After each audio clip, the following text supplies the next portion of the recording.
So the reason of us sending these things is not for you to say, to look at these people who are coming up now correcting their theology and say, uh, and look down upon them. No, the reason of all this is so that you learn. So you look at this, you must correct yourself, learn, and say, if you still not understand uh, the difference between sound gospel and the true gospel, so you have to sit down or come and ask and say, Pastor, explain. I still don't understand. What is wrong with what these guys are preaching? Because all what these guys are preaching is false. I've been saying it for many years. It's false. That one of saying someone must come and you pay money one on one, then after that I cast out a demon for poverty, or I cast out a demon for this, then you start to get a job. All those things are gimmicks, are false. All those things are false. Someone who tells you that he's got anointing of making people rich, people, all those things, only people who are desperate people believes that. Because the reason why I'm saying desperate people believes that, because if you're not desperate, if you sit down and think, you'll discover that it doesn't make sense. Because how come uh, they say in the first world country, people don't believe all those things? They've got jobs, they are prosperous, they are happy. Why should you go through that in order to have a job?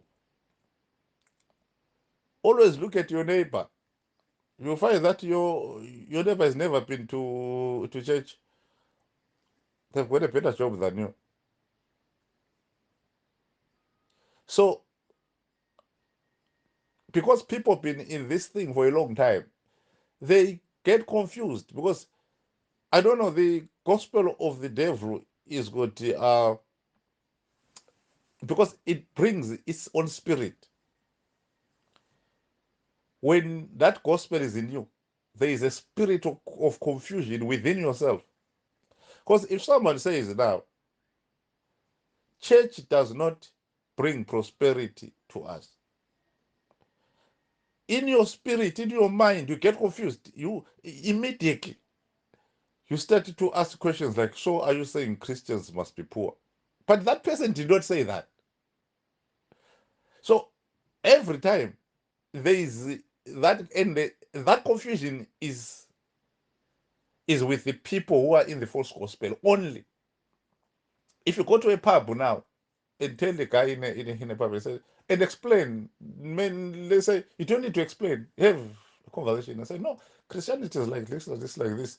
Uh, they won't have a confusion. They won't ask you, so are you saying Christians must be poor? Because they understand what you are saying. Because to say that Christianity is not there so that we become rich is not to say Christians must be poor. No.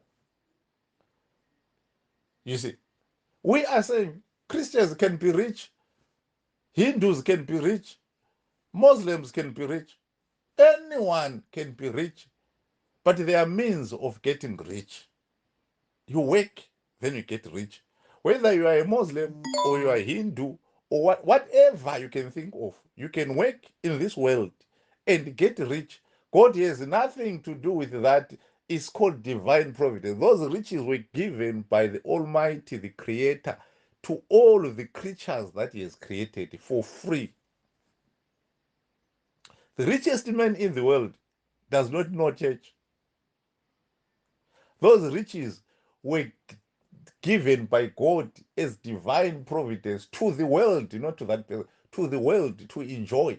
Whether you are Christian, the riches are yours if you apply what is needed to acquire those riches. If you go to school and become a doctor, you'll have money more than someone who is not a doctor. If you do business, you'll make money. If you mingle with business people and have you don't need prayer.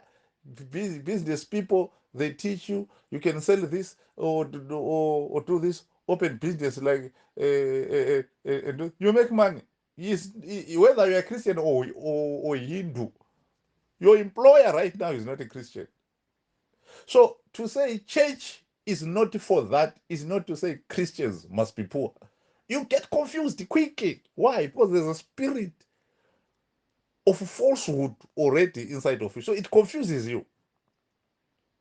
You see, to say church is not for healing, so immediately you get confused. Then you said, so are you saying there's no healing in the church? No, we are not saying that.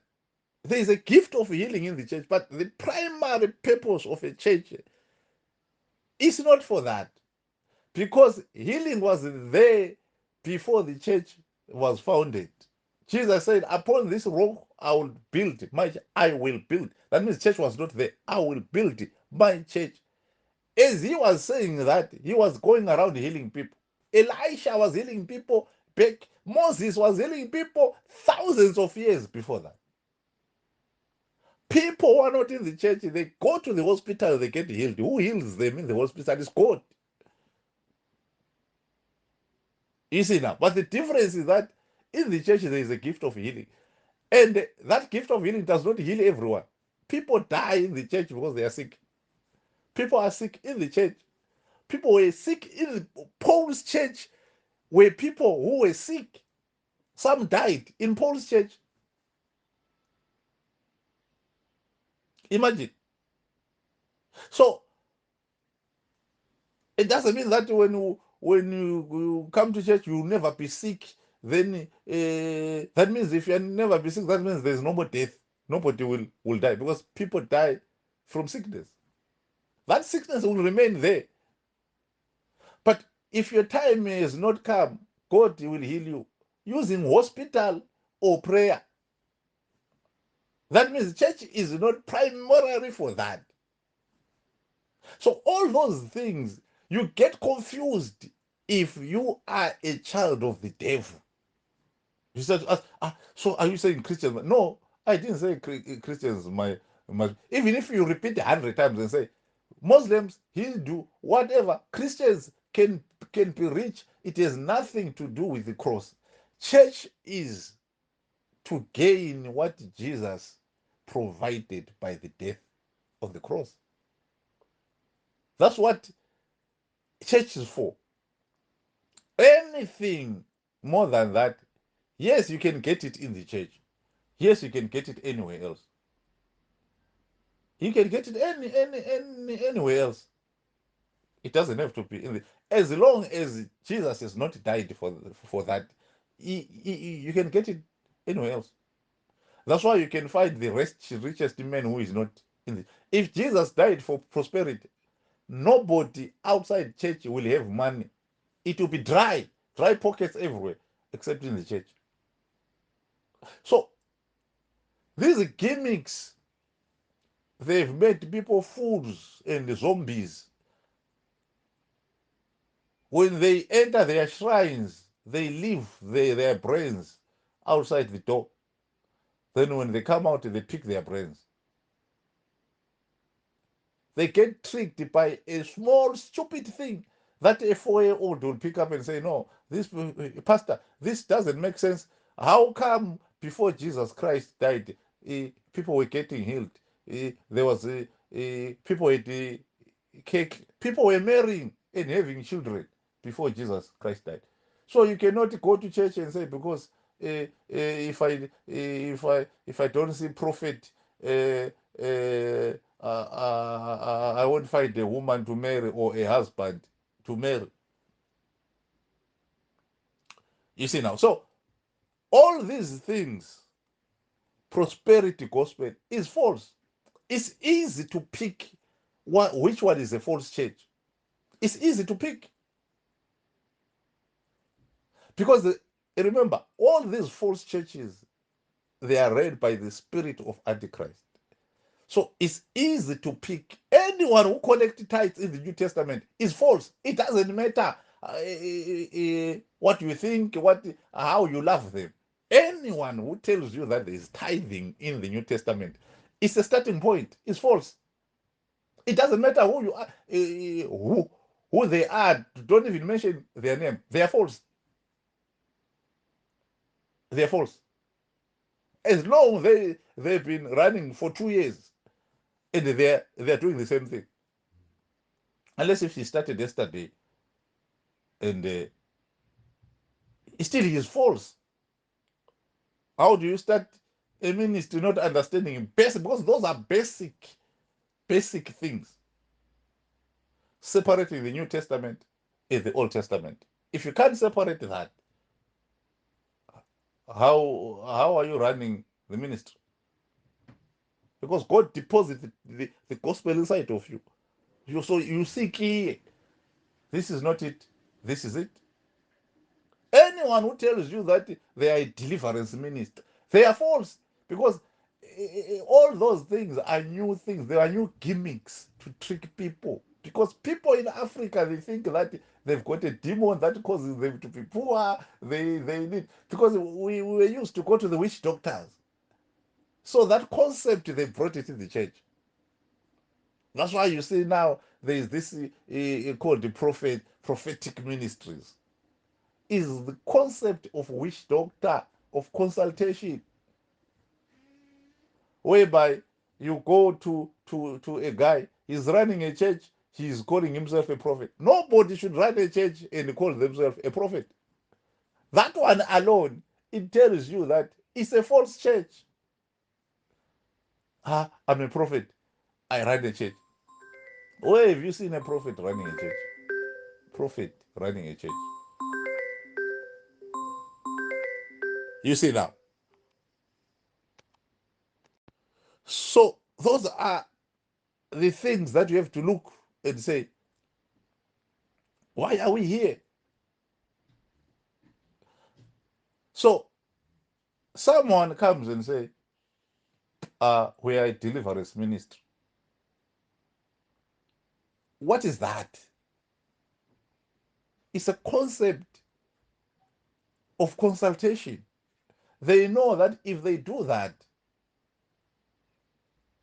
many people who are desperate, they will come. Then when they come, they start preaching their false gospel still. People think that there's deliverance here. So it takes time for people to it doesn't matter what church is. Anyone who tells you that they are deliverance ministry, they are false. Don't even think. Don't even ask me mention their name.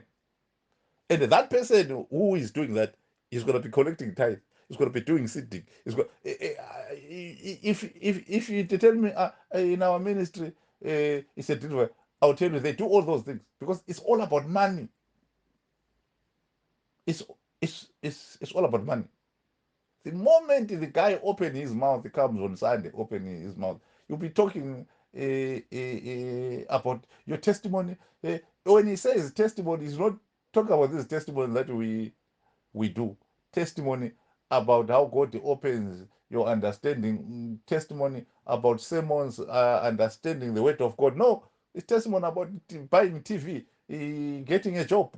Uh, Anyone can get a job. People that you are working with, are they Christians? So should they give testimony that they were employed? Anyone has sugar in their cupboards should ever give testimony. Is it a miracle that people have sugar in their cupboards? That someone bought a car? Is it a miracle that you bought a car? What's special with you buying a car? Car for $10,000 and someone's got a car for 5 million. So you think yours is a testimony. Those are divine providence. God has given those things to the world.